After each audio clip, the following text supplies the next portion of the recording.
ಒಂದಾನೊಂದು ಕಾಲದಲ್ಲಿ ಒಂದು ಸುಂದರವಾದ ರಾಜ್ಯವಿತ್ತು. ಅದರ ಹೆಸರು ವಿಜಯನಗರ. ಇದರ ಆಳ್ವಿಕೆ ಕೃಷ್ಣದೇವರಾಯನ ಕೈಯಲ್ಲಿತ್ತು. ಅಲ್ಲಿನ ಜನಗಳು ಸಂತೋಷವಾಗಿ ಶಾಂತಿಯುತವಾಗಿ ಜೀವನ ನಡೆಸುತ್ತಿದ್ದರು.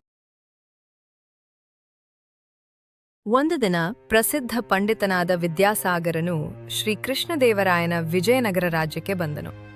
ಅವನು ಸಂಸ್ಕೃತದಲ್ಲಿ ಅಪಾರ ಜ್ಞಾನ ಹೊಂದಿದ್ದವನಾಗಿದ್ದ. ವಿದ್ಯಾಭಿಮಾನಿಯಾದ ಹಾಗೂ ಜ್ಞಾನಿಗಳಿಗೆ ಗೌರವ ನೀಡುತ್ತಿದ್ದ ಶ್ರೀ ಕೃಷ್ಣದೇವರಾಯನು ವಿದ್ಯಾಸಾಗರನ ಆಗಮನದಿಂದ ಸಂತೋಷಗೊಂಡು ಅವನನ್ನು ಗೌರವಪೂರ್ವಕವಾಗಿ ಸ್ವಾಗತಿಸಿದ. ನಮಸ್ಕಾರ ಮಹಾರಾಜ ಶ್ರೀ ಕೃಷ್ಣದೇವರಾಯರೇ. ನಾನು ಇಲ್ಲಿ ಬಂದಿರುವುದನ್ನು ನಿಮಗೆ ತಿಳಿದಿರುವುದು ಅಸಾಧ್ಯ. ಆದ್ದರಿಂದ ನಾನೇ ತಿಳಿಸುತ್ತೇನೆ. ನಾನು ಸೂಚಿಸುವ ಯಾವುದೇ ಒಂದು ಗ್ರಂಥದ ಕುರಿತು ನಿಮ್ಮ ರಾಜಸಭೆಯಲ್ಲಿ ಉಪಸ್ಥಿತರಿರುವ ಭದ್ರರು ಹಾಗೂ ಮಂತ್ರಿಗಳು ವಾದಿಸಲಿ. ಅದೇ ರೀತಿ ಅವರು ಸೂಚಿಸುವ ಯಾವುದೇ ಗ್ರಂಥದ ಕುರಿತು ವಾದಿಸಲು ನಾನು ಸಿದ್ಧನಾಗಿದ್ದೇನೆ. ಈ ರೀತಿ ವಿದ್ಯಾಸಾಗರನು ತನ್ನ ಸವಾಲನ್ನು ಮುಂದಿಟ್ಟನು. ಕೃಷ್ಣದೇವರಾಯನು ಅದಕ್ಕೆ ಒಪ್ಪಿಕೊಂಡು ತನ್ನ ಆಸ್ಥಾನದ ಪಂಡಿತರ ಕಡೆಗೆ ದೃಷ್ಟಿ ಹಾಯಿಸಿದನು. ಆದರೆ ಯಾರೂ ವಾದಕ್ಕೆ ಮುಂದಾಗಲಿಲ್ಲ. ಎಲ್ಲರೂ ಮೌನವಾಗಿ ನಿಂತಿರುವುದನ್ನು ಕಂಡು ವಿದ್ಯಾಸಾಗರನು ನಗೆಚಂದದಿಂದ ಹೇಳಿದ, ಇಂಥ ಮಹಾನ್ ರಾಜರ ಆಸ್ಥಾನದಲ್ಲಿಯೂ ನನ್ನನ್ನು ಸೋಲಿಸುವ ಒಬ್ಬ ಪಂಡಿತನೂ ಇಲ್ಲವೆಂಬುದು ನಿಜಕ್ಕೂ ವಿಷಾದಕರ ಸಂಗತಿ ಮಹಾರಾಜರೇ. ಈ ವಿಷಯವನ್ನು ನಾನು ಮೊದಲೇ ಅರಿತಿದ್ದರೆ ಇಲ್ಲಿಗೆ ಕಾಲಿಟ್ಟೇ ಇರಲಿಲ್ಲ. ನಿಮ್ಮ ಆಸ್ಥಾನದಲ್ಲಿರುವ ಪಂಡಿತರಲ್ಲಿ ಯಾರಿಗೂ ವಾದಕ್ಕೆ ಧೈರ್ಯವಿಲ್ಲವೆಂದು ನನಗೆ ಸ್ಪಷ್ಟವಾಗುತ್ತಿದೆ. ಹೀಗೆ ಹೇಳುತ್ತಲೇ ವಿದ್ಯಾಸಾಗರನು ಹೊರಡಲು ಮುಂದಾದನು. ಅಷ್ಟರಲ್ಲಿ ಆಸ್ಥಾನಕ್ಕೆ ರಾಮಕೃಷ್ಣನು ಪ್ರವೇಶಿಸಿದನು. ಇಷ್ಟು ಬೇಗನೆ ತೀರ್ಮಾನಕ್ಕೆ ಬರಬೇಡಿ ಪಂಡಿತರೇ. ವಿದ್ಯಾಸಾಗರ ಅವನ ಮುಖವನ್ನು ನೋಡಿ ಆಶ್ಚರ್ಯದಿಂದ, ನೀವ್ಯಾರು? ನಾನು ಕೆಲವು ಗ್ರಂಥಗಳನ್ನು ರಚಿಸಿದ್ದೇನೆ. ಜನರು ನನ್ನನ್ನು ತೆನಾಲಿ ರಾಮಕೃಷ್ಣನೆಂದು ಕರೆಯುತ್ತಾರೆ. ತೆನಾಲಿ ರಾಮಕೃಷ್ಣನ ಮಾತು ಕೇಳುತ್ತಿದ್ದಂತೆಯೇ ವಿದ್ಯಾಸಾಗರನ ಮುಖಭಾವ ಅರಳಿತು. ಹೌದೇನು? ನಿಮ್ಮ ಬುದ್ಧಿವಂತಿಕೆಯ ಬಗ್ಗೆ ಕೇಳಿದ್ದೇನೆ. ಆದರೆ ಬುದ್ಧಿಚಾತುರ್ಯ ಮಾತ್ರದಿಂದ ಪಾಂಡಿತ್ಯ ಸಾಬೀತಾಗುವುದಿಲ್ಲ. ಆಳವಾದ ಅಧ್ಯಯನವೇ ಮುಖ್ಯ. ಆ ರೀತಿಯಾಗಿ ಆಳವಾಗಿ ಅಧ್ಯಯನ ಮಾಡಿದವರು ಮಾತ್ರ ನನ್ನೊಂದಿಗೆ ವಾದ ಮಾಡಲು ಸಾಧ್ಯ. ಅದು ನನಗೂ ತಿಳಿದಿದೆ. ನೀವು ಯಾವ ಗ್ರಂಥದ ಮೇಲೆ ವಾದ ಮಾಡಲು ಇಚ್ಛಿಸುತ್ತೀರಿ? ರಾಮಕೃಷ್ಣನು ಪ್ರಶ್ನಿಸಿದನು. ಅದಕ್ಕೆ ವಿದ್ಯಾಸಾಗರನು ಉತ್ತರವಾಗಿ ಹೀಗೆ ಹೇಳಿದರು. ನಿಮಗೆ ಇಷ್ಟವಾದ ಯಾವುದೇ ಸಂಸ್ಕೃತ ಗ್ರಂಥವಾಗಿರಬಹುದು. ಅದು ಸರಳವಾಗಿರಲಿ ಅಥವಾ ಕಠಿಣವಾಗಿರಲಿ, ನನಗೆ ಯಾವುದೇ ಭೇದವಿಲ್ಲ. ಗ್ರಂಥದ ಹೆಸರೇನು ಎಂಬುದು ಮುಖ್ಯವಲ್ಲ. ಆಳವಾಗಿ ಅಧ್ಯಯನ ಮಾಡಿದವನೊಂದಿಗೆ ವಾದಿಸುವ ಆತ್ಮವಿಶ್ವಾಸ ನನಗಿದೆ. ಹಾಗಾದರೆ ನಾಳೆ ಸಂಜೆ ಇದೇ ಹೊತ್ತಿಗೆ ನಾನು ಇಲ್ಲಿಗೆ ಬರುತ್ತೇನೆ. ನಿಮ್ಮೊಂದಿಗೆ ವಾದ ಮಾಡಲು ಪೂರ್ಣ ಸಿದ್ಧತೆಯೊಂದಿಗೆ ಹಾಜರಾಗುತ್ತೇನೆ. ಆ ದಿನವೇ ಯಾರು ನಿಜವಾದ ಪಂಡಿತನೆಂಬುದು ರಾಜಸಭೆಗೆ ಸ್ಪಷ್ಟವಾಗಲಿದೆ.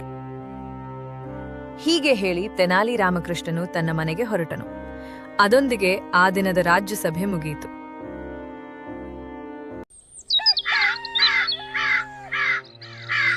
ಮರುದಿನ ವಿದ್ಯಾಸಾಗರನು ಅಪಾರ ಹೆಮ್ಮೆಯಿಂದ ರಾಜ್ಯಸಭೆಗೆ ಪ್ರವೇಶಿಸಿದನು. ಇವನು ಏನು ವಾದ ಮಾಡಲಿದ್ದಾನೆ ಎಂದು ಎಲ್ಲರೂ ಆಶ್ಚರ್ಯದಿಂದ ಕಾಯುತ್ತಿದ್ದರು.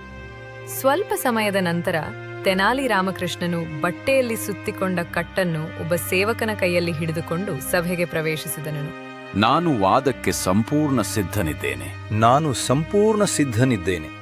ಹಾಗಾದರೆ ವಾದವನ್ನು ಪ್ರಾರಂಭಿಸು. ತಾವು ವಾದಕ್ಕೆ ಯಾವುದಾದರೂ ಗ್ರಂಥವನ್ನು ಆರಿಸಿಕೊಳ್ಳಬಹುದು ಎಂದು ಹೇಳಿದ್ದೀರಿ ಅಲ್ವಾ? ಹೌದು, ನಾನು ಹೇಳಿದ್ದೇನೆ.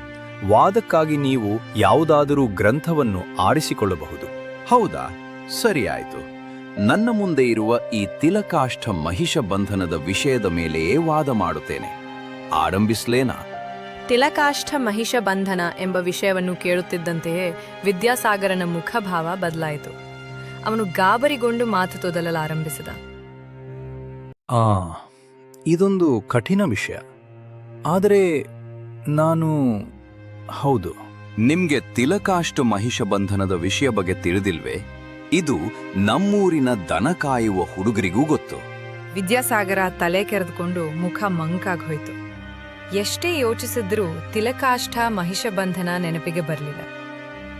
ಇದು ಒಂದು ಹೇಗೆ ತಪ್ಪು ಹೋಯ್ತು ಎಂದು ರಾಜರು ಕೂಡ ಅವನ ಮಾತುಗಳನ್ನು ನಂಬಿ, ಮಹಾಪ್ರಭು, ದೇಹದ ಆರೋಗ್ಯ ಸ್ವಲ್ಪ ಬಿಕ್ಕಟ್ಟು ಮಾಡುತ್ತಿದೆ. ನಾಳೆ ವಾದವನ್ನು ಪ್ರಾರಂಭಿಸಲು ನನಗೆ ಅವಕಾಶ ಕೊಡಲು ಕೃಪೆ ಮಾಡಿ. ರಾಜರು ಕೂಡ ಅವನ ಮಾತುಗಳನ್ನು ನಂಬಿ ನಾಳೆ ವಾದ ಮಾಡುವಂತೆ ಅಪ್ಪಣೆ ನೀಡುತ್ತಾನೆ. ತಕ್ಷಣವೇ ವಿದ್ಯಾಸಾಗರ ಸಭೆಯಿಂದ ಬೇಗನೆ ಮನೆಗೆ ಹೋಗುತ್ತಾನೆ.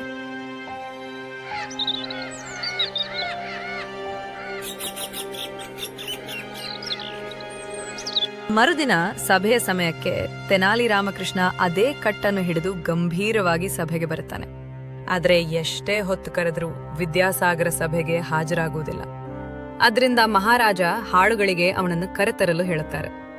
ರಾಜರಿಗೆ ಹಾಡುಗಳಿಂದ ತಿಳಿಯುವುದಂದ್ರೆ ವಿದ್ಯಾಸಾಗರ ರಾತ್ರೋರಾತ್ರಿ ಮನೆ ಖಾಲಿ ಮಾಡಿಕೊಂಡು ಊರು ಬಿಟ್ಟು ಪರಾರಿಯಾಗಿದ್ದಾನೆ. ನಿನ್ನಿಂದ ನನ್ನ ಸಭೆಯ ಮರ್ಯಾದೆ ಉಳಿಯಿತು. ನಾನು ತಿಲಕಾಷ್ಟ ಮಹಿಷ ಬಂಧನ ಗ್ರಂಥ ಕೇಳೇ ಇಲ್ಲ, ಕೊಡು ನೋಡೋಣ.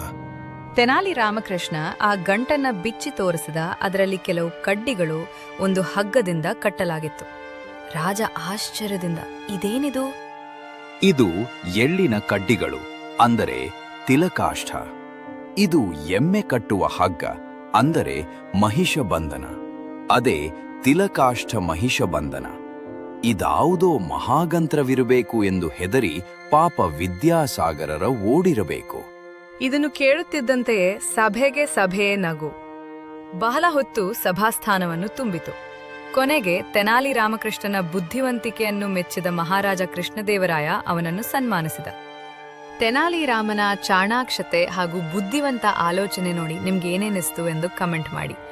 ಇದೇ ರೀತಿಯಾದಂತಹ ಕತೆಗಳಿಗಾಗಿ ನಮ್ಮ ಚಾನೆಲ್ ಅನ್ನು ಸಬ್ಸ್ಕ್ರೈಬ್ ಮಾಡಿ. ವಿಡಿಯೋ ನೋಡಿದ್ದಕ್ಕಾಗಿ ಧನ್ಯವಾದಗಳು.